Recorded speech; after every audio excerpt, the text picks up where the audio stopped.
அனைவருக்கும் சித்தர் வாக்கு பாலசிஸ்டர் பாலஜனா சிறந்த தமிழ் புத்தாண்டு பராபவ ஸ்ரீ பராபவ ஆண்டு தமிழ் புத்தாண்டு நல்வாழ்த்துக்கள். எல்லாரும் எப்படி இருக்கீங்க? இந்த ஆண்டு எல்லாருமே சீரும் சிறப்புமுடன் சகல யோகங்களும் சகல செல்வங்களும் சகல சௌபாக்கியம் நிச்சயமா உறுதியா. இது ஒரு பரபரப்பான ஸ்ரீ பராபவ ஆண்டு. ஸ்ரீ பராபவ ஆண்டு வந்து எல்லாருமே பரபரப்பா விறுவிறுப்பா, எல்லாருமே பரபரப்பா விறுவிறுப்பா ஒரு நல்ல தொழில், வேலை வாய்ப்பு, தொழில், உத்தியோகம், வருமானம், பொன் பொருள் சேர்க்கை அனைத்து யோகங்களும் பெறக்கூடிய ஒரு பரவசமாகக்கூடிய ஒரு பராபர ஆண்டு.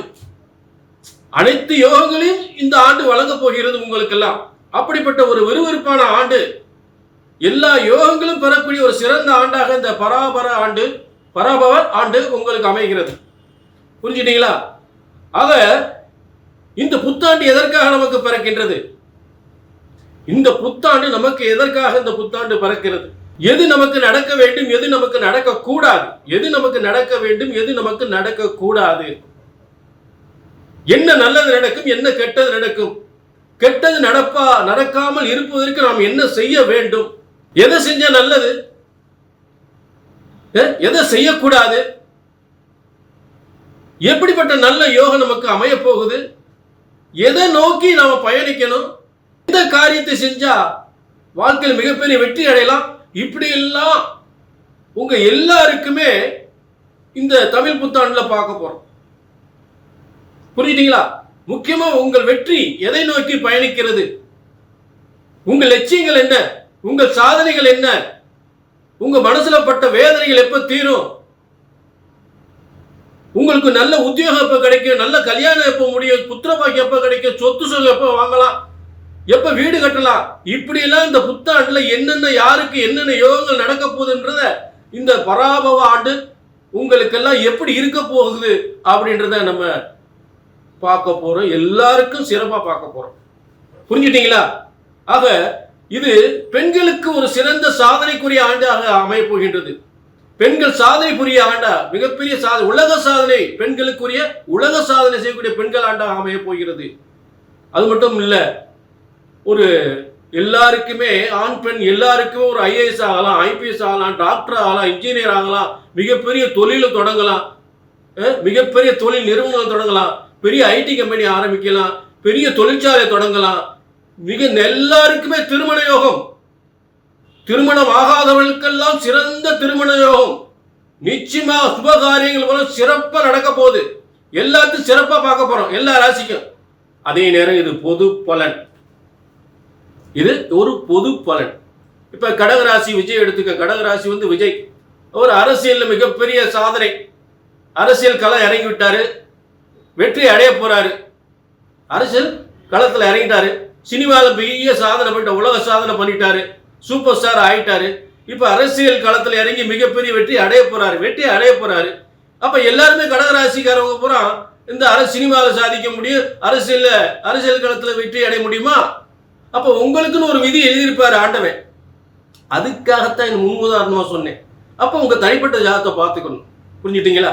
அப்ப இப்ப எல்லாருக்குமே சிறப்பான பலன்களை சூப்பரா பிரமாதமா பார்க்க போறோம். இதுல சந்தேகம், உங்க பலனை பார்க்கணும்னா, உங்க தனிப்பட்ட ஜாதகத்தை பார்க்கணும்னா கீழே நம்பர் இருக்கு, நோட் பண்ணிங்க, ஒரு அப்பாயின்மெண்ட் வாங்கிங்க. சரிங்க? ஜோதிட சாஸ்திரம் ஒருபோதும் தப்புவதில்லை, தவறுவதில்லை, ஒருபோதும் தப்புவதில்லை, தவறுவதில்லை. உங்கள் ஜாதகத்தை சரியாக கணித்தால் சரியாக நடக்கும். மிதுனம், மிருகத்தின் முன்னேற்றம் உலகை மிரட்டும். உலகை மிரட்டும் அப்படின்னா என்ன? அந்த அளவுக்கு அவங்களுடைய அப்படியே பார்க்கறதுக்கு அவங்கள பார்த்தாலே மிரட்டு போவாங்களாம். என்னப்பா டாப்ல போயிட்டாங்க, எவ்வளவு பெரிய பதவியில் உட்கார்ந்துருக்கான் அப்படின்னு சொல்லக்கூடிய அளவுக்கு மிதுனத்தின் முன்னேற்றம் உலகை மிரட்டும். சொந்த பந்தங்களை பூரா ஆர்வமா பார்க்கக்கூடிய நிலை உருவாக்கும். என் பிள்ளை, என் மருமைய, என் பிள்ளை மாப்பிள்ளை இந்த அளவுக்கு வந்துட்டான் அப்படின்னு சொல்லக்கூடிய உலகை மிரட்டும் மிதுனத்தின் யோகம் இந்த பராபவ ஆண்டு. சரி, எப்படி அதுக்கு என்ன காரணம் அப்படின்னு பார்த்தோம்னா, மிதுனத்திற்கு நல்லா கவனிங்க. அட்டமாதிபதி 9ஆம் அதிபதி. அட்டமாதிபதி நினைக்காதீங்க, அட்டமாதிபதி என்பது ஒரு மிகப்பெரிய அதிர்ஷ்டம். 8ஆம் இடம் என்பது சாதாரண இடம் கிடையாது. இருக்கிறே மோசமான இடம் 8ஆம் இடம். அதே இடத்து மிகப்பெரிய யோகத்தை தரக்கூடியது 8ஆம் இடம் தான். இப்ப மிதுனத்துக்கு 8ஆம் இடம் சனியுடைய ஆட்சி வீடு, 9ஆம் இடம் சனியுடைய ஆட்சி வீடு. ஆனா அந்த 8, 9 சனிவான் 9ஆம் இடம் குருவின் வீட்டில இருந்து அந்த குரு எங்க உட்கார்ந்துருக்காரு? மிதுனத்துல உட்கார்ந்துருக்காரு. பரிவர்த்தனை அப்படி பார்த்துக்கலாம். அப்ப குரு வீட்டுல போய் சனி உட்கார்ந்து, சனி போய் எங்க உட்கார்ந்துருக்காரு? மிதுனத்துல உட்கார்ந்து. இது ஒரு மாதிரி யோகம், சூப்பரான யோகம், பிரமாதமான யோகம், மிகப்பெரிய முன்னேற்றம், மிகப்பெரிய பொருளாதார வளர்ச்சி, மிகப்பெரிய பதவி. அப்ப 9ஆம் அதிபதி 10ஆம் இடத்தில் இருந்தால் தர்ம கர்மாதிபதி யோகம், தலைமை தாங்கும் தகுதி, நிர்வாக பொறுப்பு, ஒரு புதிய பதவி ஏற்றுக்கொள்ளுதல், புதிய பொறுப்புகளை ஏற்றுக்கொள்ளுதல், அரசாங்கத்தில் மிகப்பெரிய பதவி ஏற்படுவது, அரசியலில் அமைச்சர் போன்ற பதவி ஏற்படுவது, இதெல்லாம் தர்ம கர்மாதிபதி யோகம். மக்கள் சேவைக்காக செய்யக்கூடிய தர்ம கர்மாதிபதி யோகம், உலக புகழ். அதுதான் மிதுனம் உலகை மிரட்டும் அப்படின்னு சொன்னேன். மிதுனம் உலகை மிரட்டும், ஒரு ஆச்சரியப்படக்கூடிய யோகம், அற்புதமான யோகம். அதுல இருந்து மாற்று கருத்தே இல்லை. ஆக இதனால் அரசாங்கத்திலும் நல்ல ஒரு மிகப்பெரிய பதவி கிடைக்கும், அரசியலும் மிகப்பெரிய பேர் புகழ் அந்தஸ்து கௌரவம் சொத்து சுகங்கள் நல்ல வாகன யோகங்கள். என்ன இவங்க கவனிக்கணும் அப்படின்னு பார்த்தோம்னா, இவங்க கிடைச்ச பதவியை இன்னும் ஆச்சரியப்படக்கூடிய அளவுக்கு என்ன பண்ணுவாங்க? நல்ல பிரம்மாண்டமான வீடு வாங்கணும், பிரம்மாண்டமான சொத்து வாங்கணும், பிரம்மாண்டமான கார் வாங்கணும், இப்படிலாம் கொஞ்சம் ஆசைப்படுவாங்க. ஆனால் அதில் கொஞ்சம் அவங்க அதையும் ஆசைப்படக்கூடாது, அதையும் சொல்லிடுறேன். ஏன்னு கேட்டீங்கன்னா, மிதுனத்திலிருந்து அவர் இருக்கக்கூடிய இடம் 10ஆம் இடம். 10ஆம் இடத்து சனிபான் 10ஆம் இடத்துல 4ஆம் இடத்தை பார்ப்பார். அப்ப வாகனங்கள் பிரம்மாண்டமான வாகனங்களை வாங்கக்கூடிய, ஏன்னா அவர் 9ஆம் அதிபதி 10ஆம் இடத்துல இருந்து 4ஆம் இடத்தை பார்க்க பிரம்மாண்டமான வாகனம் வாங்கணும்னு நினைப்பாங்க. அப்ப அது வாகனத்தை ஏற்படுத்தி திடீர்னு போக்குவரத்துல ஏதாவது ஒரு விபத்து ஏற்படுறதுக்கு வாய்ப்புகள் கொடுக்கும். கவனமா இருக்கணும். ஏன்னா நல்ல விஷயங்கள் இருக்கு, உங்களுக்கு நல்ல பேர் புகழ் அந்தஸ்து கௌரவம் எல்லாம் சிறப்பா இருக்கு. ஆனா இதுல போய் ஏதாவது மாட்டிக்கூடாது. புரிஞ்சுட்டீங்களா?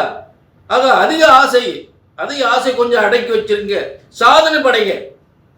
பேர் புகழ் அந்தஸ்து கௌரவம் சாதனை படைக்கும். புரிஞ்சுட்டீங்களா? அதுல இதெல்லாம் உங்களை தேடி வரும், நீங்களா போய் உன்னை தேடி மாட்டிக்கிறாதீங்க. புரிஞ்சுட்டீங்களா? அதிக ஆசைப்பட்டதிலே மாட்டிக்கிறாதீங்க. புரிஞ்சுட்டீங்களா? ஆக உங்களுக்கு நல்ல நீதிபதி போஸ்ட், ஒரு ஆன்மீகத்தில் கோயிலில் ஒரு அறங்காவல் பணி, இந்த மாதிரி மக்கள் நீதி, சனி பகவான் ஒரு நீதிக்கு அதிபதி. ஆக ஒரு நீதிபதி போஸ்ட் கிடைக்கும். அதே நேரத்தில் ஒரு கோயிலில் ஒரு அறங்காவலர் பணி கிடைக்கும், அமைச்சர் போன்ற பதவி கிடைக்கும், அரசாங்கத்தில் ஒரு நல்ல ஒரு போஸ்டிங் கிடைக்கும். இதெல்லாம் கிடைக்கிறதுக்கு 100க்கு ஒரு வாய்ப்பு கிடைக்கும். எதிர்பாராத அதிர்ஷ்டம் இல்லை, ஒரு அதிரடி அதிர்ஷ்டமாக கிடைக்கும். இப்ப இந்த 3 நல்ல கவனிங்க. இந்த மிதுன ராசிக்கு அதை விட ஒரு மிகப்பெரிய ஒரு 5ஆம் அதிபதி என்று சொல்லக்கூடிய சுக்கிரன், 5ஆம் அதிபதி என்று சொல்லக்கூடிய அதிர்ஷ்டக்காரகன் 11ஆம் இடத்தில் சூரியனோடு சேர்ந்து ஒரு மிகப்பெரிய ஒரு பூரிய சொத்து யோகங்கள், பதவி யோகங்கள். 5ஆம் இடம் அதிர்ஷ்டத்தோட பதவி கிடைக்கும். சூரியன் அரசு கிரகம். அப்ப அரசாங்கத்துல அவங்களுக்குன்னு பெரிய ஒரு கோட்ரஸ் பங்களா, பெரிய பங்களா. ஏன்னா 12ஆம் அதிபதி 5, 12 சூரியனோடு சேர்ந்தா அரசாங்கத்துல பங்களா போன்ற குவார்டர்ஸ் கிடைக்கும். அரசனுடைய குவார்டர்ஸ், ஜனாதிபதி தங்கியிருக்க மாளிகை, அரசு மாளிகையில் தங்கி அந்த உத்தியோகம் பார்க்கக்கூடிய நிலை கண்டிப்பாக ஏற்படும். அதுல மாற்று கருத்தே இல்லை. உலக புகழ், உலக சாதனை அடையக்கூடியவர்கள் இந்த மிதுன ராசிக்கு. திரும்ப சொல்றேன், மிதுனம் உலகை மிரட்டும், அது மாற்று கருத்தே இல்லை. புரிஞ்சுட்டீங்களா? உங்களுடைய இந்த பராபவ ஆண்டில் பரவசப்படும், ஆனந்தப்படும் அனைத்து யோகங்களும் நிச்சயமாக உண்டு. இது உங்களுக்கு ஒரு பொற்காலமாக அமையும். புரிஞ்சுட்டீங்களா? ஒரு சரித்திர சகாப்தம் ஏற்படும். கீழே உள்ள நம்பரை உங்கள் தனிப்பட்ட ஜாதகத்தை பார்க்கணும்னா, இதில் ஏதாவது உங்கள் சந்தேகம் இருந்தால் தனிப்பட்ட ஜாதகத்தை பார்க்கணும்னா கீழே உள்ள நம்பரை நோட் பண்ணிங்க, ஒரு அப்பாயின்மெண்ட் வாங்கிக்கலாம். சரிங்களா? ஆக மீண்டும் ஒரு நல்ல நிகழ்ச்சி சந்திக்கும் வரை உங்களிடமிருந்து விடைபெறுவது பாலச்சித்தன். நன்றி, வணக்கம்.